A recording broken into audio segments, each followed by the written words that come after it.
हाय फोक्सो, ये वीडियो के अंदर हम पीवीआर आइनॉक्स ये स्टॉक के बारे में बात करेंगे। अब पीवीआर आइनॉक्स की बात करें तो अभी इनके Q2 के नंबर्स है।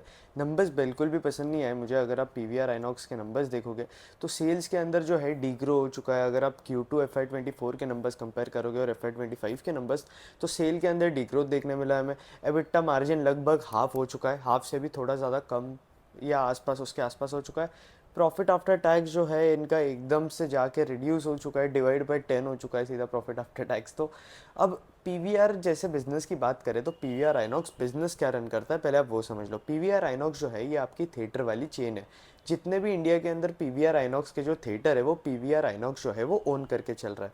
अब तक क्या चल रहा है कि पीवीआर आइनॉक्स के जितने भी थिएटर्स है ये खुद पीवीआर आइनॉक्स जो है वो ओन करते हैं। पहले ये सिर्फ पीवीआर था और आइनॉक्स जो है वो दूसरी एंटिटी थी। फिर उसके बाद कोविड के बाद या कोविड के आसपास इन दोनों का जो है वो मर्जर हो चुका था। कोविड के पहले ही हो गया था मेरे हिसाब से। तो कोविड के पहले इन दोनों एंटिटीज़ का जो है वो मर्जर हो चुका था और फिर ये दोनों मिलके पीवीआर आइनॉक्स बन गए थे। और अगर आप पीवीआर आइनॉक्स के देखोगे तो इनका अगर रेवेन्यू कमाने का या पैसे कमाने का तरीका मैं आपको सबसे आसान लैंग्वेज में बताऊँ तो दो चीज़ों से पैसे कमाता है। पहला जो है ये टिकट सेल करता है और दूसरा जो है थिएटर के अंदर जब भी आप मूवी के बीच में इंटरमिशन होता है, जब आप जाके पॉपकॉर्न परचेस करते हो या फिर कुछ खाने पीने का परचेस करते हो या फिर कोई स्टॉल्स वगैरह देखते हो दूसरे ब्रांड्स के, दूसरे कंपनीज़ के थिएटर के अंदर, उन्हें वो थिएटर वाली जो जगह है वो रेंट पे दे देता है। या फिर जो F&B से जो स्पेंडिंग आती है इनकी, मतलब कि आप जो भी खाने की चीज़ें वगैरह परचेस करते हो उनके थ्रू इनके जो रेवेन्यूज़ बनते हैं वही बनते हैं। तो पीवीआर आइनॉक्स जैसा कोई भी बिजनेस है, पीवीआर आइनॉक्स का क्या बिजनेस है, थिएटर वाला बिजनेस है। अब थिएटर के अंदर लोग कब जाते हैं, जब मूवीज़ अच्छी आ रही होगी। तो ये जो बिजनेस है बड़ा साइक्लिकल हो जाता है। इनफैक्ट आप मेटल कंपनीज़ को कंपेयर करोगे इसके साथ, अब ऐसे तो बिल्कुल नॉनसेंस कंपैरिजन नहीं है, बट मेटल कंपनीज़ भी इससे ज़्यादा कम साइक्लिकल है। मैं ये बोल रहा हूँ आपके सामने। अगर आप इनके प्रॉफिट मार्जिन देखोगे तो आप देखो इनके प्रॉफिट मार्जिन जो है वो कितने ज़्यादा फ्लक्चुएट होते हैं। और प्रॉफिट आफ्टर टैक्स, रेवेन्यूज़, पूरे साइक्लिकल। अब ये कौन सी चीज़ पे डिपेंड करता है, ये एक ही चीज़ पे डिपेंड करता है कि वो टाइम पे जो है वो मूवी कैसी आ रही है। अगर मूवीज़ वगैरह अच्छी आती है, लोग जो है बॉक्स ऑफिस या थिएटर वगैरह में जा रहे हैं, मूवीज़ अच्छी आ रही है वो टाइम पे, तो इनके जो रेवेन्यूज़ है वो एकदम से शूट अप हो जाएंगे। अगर मूवीज़ ख़राब आ रही है तो इनके रेवेन्यूज़ जो है एकदम से गिरने स्टार्ट हो जाएंगे। प्रॉफिट आफ्टर टैक्स का भी वही केस है। अगर आप मुझे एक बात बताओ, अगर एक थिएटर है उसके अंदर 100 लोग अगर बैठे हैं, कैपेसिटी 100 लोगों की है, और उसके अंदर अगर 10 लोग भी बैठे, तो पीवीआर का जो कॉस्ट है 10 लोगों के लिए भी उतना ही आएगा और 100 लोगों के लिए भी उतना ही आएगा। लेकिन जब थिएटर के अंदर 100 लोग होंगे तो पीवीआर को जो है उतना ही कॉस्ट लगेगा जितना उनको 10 लोगों के लिए लगता है। लेकिन 100 लोगों के केस में या फुल यूटिलाइजेशन वाले केस में थिएटर का जो रेवेन्यूज़ है वो भी बहुत ज़्यादा होगा। तो इस तरीके से पीवीआर भी ज़्यादा कमाएगा। तो ये पूरी उस चीज़ पर डिपेंड करता है कि मूवी कैसी आ रही है उस टाइम पर। अगर मूवी अच्छी आ रही है तो पीवीआर आइनॉक्स अच्छा करेगा, अगर मूवीज़ ख़राब आ रही है तो पीवीआर आइनॉक्स जो है वो ख़राब करेगा। यही बेसिक फंडा है स्टॉक का। अगर आप ये बेसिक फंडा समझ जाते हो तो आप पीवीआर आइनॉक्स का जो बिजनेस है अब तक समझ चुके होगे। अब थोड़े फाइनेंशियल्स की बात कर लेते हैं और स्टॉक कैसा है उसकी बात कर लेते हैं। अगर आप देखोगे तो पहले इंडस्ट्री की बात करें तो हिंदी के अंदर अगर आप देखोगे बॉक्स ऑफिस के रेवेन्यूज़, तो 91% का इंक्रीज़ देखने मिला है क्वार्टर ऑन क्वार्टर, Q1 और Q2 को कंपेयर करें तो। रीजनल के अंदर 20% का इंक्रीज़ देखने मिला और इंग्लिश के अंदर 6% का। अब हिंदी का इंक्रीज़ हमें देखने मिला था क्योंकि कुछ ब्लॉकबस्टर मूवीज़ आई थी जैसे कि कल की और स्त्री 2 अभी रिसेंटली आई थी, तो इसकी वजह से इनका जो कलेक्शन है वो अच्छा खासा हो चुका है। कुछ री रिलीजेस वगैरह भी चल रहे हैं।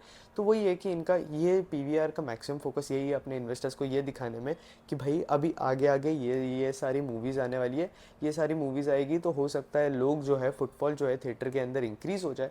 और जैसे ही फुटफॉल्स वगैरह इंक्रीज़ हो जाएगी थिएटर के अंदर, टिकट्स इनके ज़्यादा सेल होंगे, लोग थिएटर में ज़्यादा रहेंगे, ऑपरेटिंग लेवरेज मिलेगा कंपनी को। और इसके साथ साथ इनकी जो F&B वाले रेवेन्यूज़ है वो भी स्पाइकअप होना चालू हो जाएगा। आप सबको पता है कि थिएटर वाले जो है टिकट से ज़्यादा तो ये फूड एंड बेवरेजेस वाले जो आइटम है ये बड़े बड़े हाई मार्जिन पे बेचते हैं। जो 20 रुपीज़ के पॉपकॉर्न ये 250 रुपीज़ में सेल करते हैं, उससे ये लोग पैसे कमाते हैं। तो ये जो है पीवीआर के स्टॉक ओनर जो है वो देखकर बड़े खुश हो जाते हैं कि इनके F&B के जो रेवेन्यूज़ है वो इंक्रीज़ होते जा रहे हैं। लेकिन जो रियलिटी में या रियल लाइफ में थिएटर में जाता है उन्हें सफ़र करना पड़ता है। तो वो सब बातें बाद में करेंगे। बट अगर आप देखोगे तो पूरा एकदम सा साइक्लिकल बिजनेस है।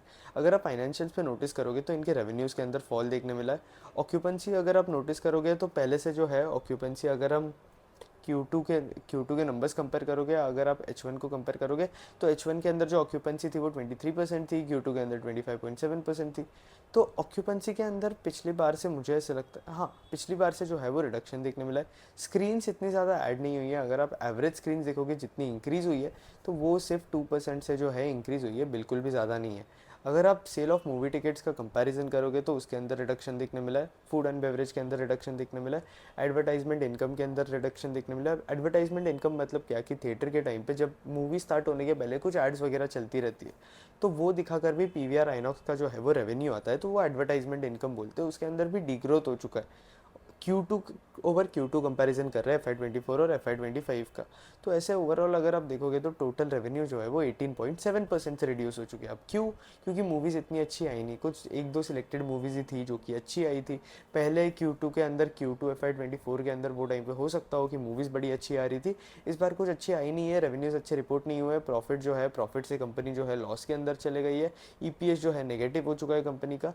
तो वही बेसिकली अगर आपको पीवीआर आइनॉक्स के अंदर आप सोचते हो कि इन्वेस्ट करना, अगर आपको लॉन्ग टर्म के ऊपर ऐसा लगता है कि लॉन्ग टर्म व्यू है आपका कि थिएटर जो है वो अच्छा करेंगे, वेल बेसिकली मुझे पर्सनली लगता है कि थिएटर्स जो है अच्छा करेंगे।